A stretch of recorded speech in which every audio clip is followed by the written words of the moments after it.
नमस्कार दोस्तों। आइए दोस्तों सुनते हैं आज हम महाशिवरात्रि के व्रत की कथा। महाशिवरात्रि के दिन हमें इस कथा को जरूर सुनना चाहिए। इस कथा को सुनने से हमारी हर मनोकामना पूरी होती है। महाशिवरात्रि का त्योहार हमारे त्योहार और हिंदू धर्म में बहुत ही पवित्र माना जाता है और यह हमारे देश के हर कोने में किया जाता है और धूमधाम से मनाया जाता है। हिंदू धर्म में महाशिवरात्रि का बहुत अधिक महत्व माना जाता है। धार्मिक मान्यताओं के अनुसार इसी दिन भगवान शंकर और माता पार्वती का विवाह भी हुआ था। महाशिवरात्रि के दिन विधि विधान से भगवान शंकर की पूजा अर्चना करने से सभी मनोकामनाएं पूर्ण होती हैं। महाशिवरात्रि व्रत पारण करने से पहले महाशिवरात्रि व्रत कथा का पाठ अवश्य सुनना चाहिए दोस्तों।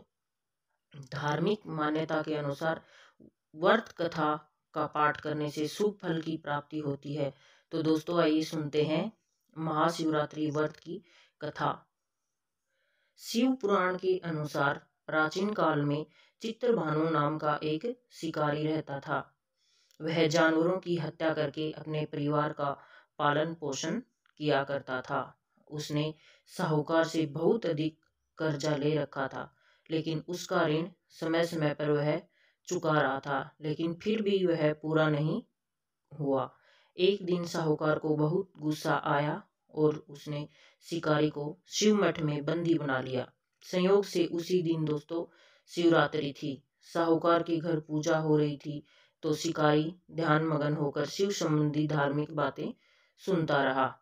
चतुर्दशी को उसने शिवरात्रि की व्रत की कथा सुनी। शाम होते ही साहूकार ने उसे अपने पास बुलाया और अपना उधार चुकाने के लिए बात की।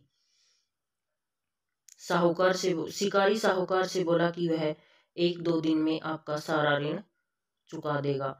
यह बात कहकर अपनी दिनचर्या की भांति जंगल में शिकार करने के लिए निकल गया, लेकिन दिन भर बंदी होने के कारण भूख प्यास से वह बहुत ही व्याकुल हो रहा था। शिकार खोजता हुआ वह बहुत दूर तक निकल गया, लेकिन उसे कुछ भी नहीं मिला। रात को जब अंधेरा हो गया तो उसने विचार किया कि रात तो उसको जंगल में ही बितानी पड़ेगी। वह एक तालाब के किनारे एक बेलपत्र के पेड़ के ऊपर चढ़कर रात बिताने का इंतजार करने लगा। पत्थर वृक्ष के नीचे था, यानी कि जिस वृक्ष के ऊपर वह चढ़ा था उसके नीचे शिवलिंग था, जो कि बेलपत्र से ढका हुआ था। शिकारी को उसका पता भी नहीं था। वह जैसे जैसे ऊपर चढ़ता गया, चढ़ने के लिए जगह बना रहा था, तो वैसे ही बेलपत्र टूट टूट कर शिवलिंग पर गिरते चले गए।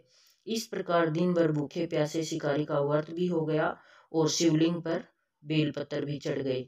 एक पहर रात्रि बीत जाने पर एक हिरणी जो गर्भ से थी वह तालाब पर पानी पीने के लिए पहुंची। शिकारी ने धनुष पर तीर चढ़ाकर जैसे ही उसे मारना चाहा तो हिरनी बोली, मैं गर्भ से हूँ, शीघ्र ही प्रसव करूंगी। तुम एक साथ 2 जीवों की हत्या करोगे जो ठीक नहीं है।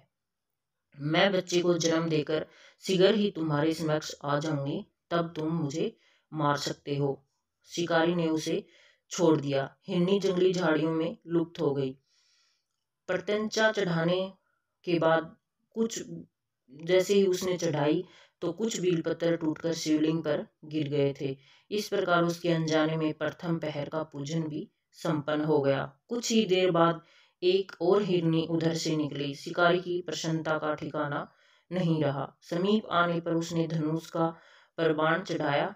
तब उसे देखकर वह हिरनी विनम्रता पूर्वक निवेदन किया कि शिकारी, मैं थोड़ी देर पहले ऋतु से निवृत्त हुई हूँ, काम आतुर विहरणी हूँ, अपने प्रिय की खोज में भटक रही हूँ। मैं अपने पति से मिलकर जल्दी ही तुम्हारे पास आ जाऊंगी। शिकारी ने उसे भी जाने दिया। 2 बार शिकार को खोकर उसका माथा खराब हो गया था। वह चिंता में पड़ गया। रात्रि का आखिरी पहर बीत रहा था। इस बार भी धनुष से लगकर कुछ बेलपत्र शिवलिंग पर जा गिरे तथा दूसरा पहर की पूजन की समाप्ति हो गई। तभी एक तीसरी हिरनी आती है जो अपने बच्चों को बच्चों के साथ उसे आती हुई दिखाई देती है। यह देखकर शिकारी बहुत ही खुश हुआ और उसने सोचा कि बहुत अच्छा मौका है। उसने धनुष पर तीर चलाने में देर नहीं लगाई। वह तीर छोड़ने ही वाला था कि हिरनी बोली, शिकारी, मैं इन बच्चों को इनके पिता के हवाले कर तुम्हारे पास लौट कर आऊंगी। इस समय मुझे प्लीज मत मारो। शिकारी हंसा और बोला, सामने आए को शिकार छोड़ दूं? मैं ऐसा मूर्ख नहीं हूँ। पहले भी मैं 2 बार धोखा खा चुका हूँ। मेरे बच्चे भूख प्यास से व्याकुल हो रहे हैं। उत्तर में हिरनी ने कहा, जैसे तुम्हें अपने बच्चों की ममता सता रही है, ठीक वैसे ही मुझे भी अपने बच्चों की चिंता हो रही है। इसलिए मैं तुम्हें बोल रही हूँ कि हे शिकारी, मेरा विश्वास करो, मैं इन्हें इनके पिता के पास छोड़कर तुरंत तुम्हारे पास लौट आऊंगी। मैं तुमसे यह वादा करती हूँ। हिरनी का दिन सवर सुनकर शिकारी को उस पर दया आ जाती है और वह उसे जाने के लिए कह देता है। हिरनी को जाने के लिए कह देता है। शिकारी के अब शिकार के अभाव में तथा भूख प्यास से व्याकुल शिकारी अनजाने में ही बेलपत्र पर बैठा रहा और बेलपत्र तोड़ तोड़ कर नीचे फेंकता जा रहा था। जैसे ही सुबह हुई तो एक हष्ट पुष्ट मृग उसी रास्ते पर आया। शिकारी ने सोच लिया कि इसका शिकार मैं अवश्य ही करूंगा। शिकारी ने जैसे ही अपना धनुष निशाने पर लगाया तभी वह बोला, हे शिकारी, यदि तुमने इस मुझसे पूर्व आने वाली 3 महिलाओं के साथ छोटे बच्चों को मार डाला है तो मुझे भी मारने में विलंब न करो, ताकि मुझे उनके वियोग में एक भी क्षण दुख न सहना पड़े। मैं उन तीनों हिरणों का पति हूँ। अगर तुमने उनको जीवन दान दिया है तो मुझे भी कुछ क्षण का जीवन दान देने की आप कृपया करो। मैं उनसे मिलकर तुम्हारे पास आता हूँ, अपने आप आ जाऊंगा। मन की बात सुनते ही शिकारी ने सामने पूरी रात का घटनाक्रम घूम गया। उसने सारी कथा मृग को सुना दी। तब मृग ने कहा, मेरी तीनों पत्नियां जिस प्रकार प्रतिज्ञाबद्ध होकर गई हैं, मेरी मृत्यु से अपने धर्म का पालन नहीं कर पाएंगी। जैसे तुमने उन्हें छोड़ दिया, वैसे ही आप मुझे भी एक बार जाने दो। मैं उन सब के साथ तुम्हारे पास जल्दी ही उपस्थित हो जाऊंगा। शिकारी ने उसे भी जाने दिया और ऐसे करते करते सुबह हो गई। सुबह होते ही वह तीनों उसके पास आ गई और वह मृग अपने बच्चों के साथ उनके पास आ गया और बोला कि हे शिकारी, अब तुम हमें मार सकते हो। लेकिन शिकारी ने कहा कि अब मैं तुम्हें नहीं मारूंगा, क्योंकि उनकी सत्यता देखकर सबकी जो कि प्रतिज्ञा करके गए थे, उनकी सत्य देखकर कि ये तो बहुत ही सत्यवादी हैं, तो मैं तुम्हें नहीं मार सकता। शिकारी ने उन्हें छोड़ दिया और वो सारे अपने रास्ते पे चले गए। तभी उनके जाने के बाद शिकारी अपने घर आ जाता है, लेकिन बाद में इसका फल उसे जल्दी ही मिल जाता है।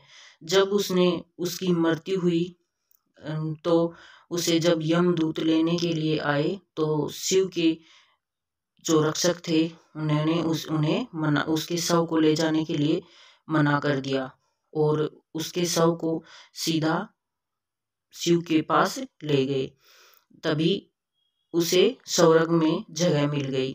तो दोस्तों, जो भी हम अपने कर्म करते हैं और जाने अनजाने में जो कुछ भी हम करते हैं तो वो हमें उसका फल मिल जाता है। तो वैसे ही शिकारी को उसका फल मिला।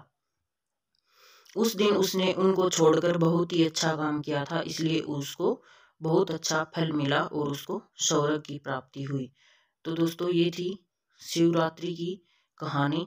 तो दोस्तों, अगर वीडियो अच्छी लगे तो प्लीज़ लाइक शेयर और सब्सक्राइब जरूर कर देना।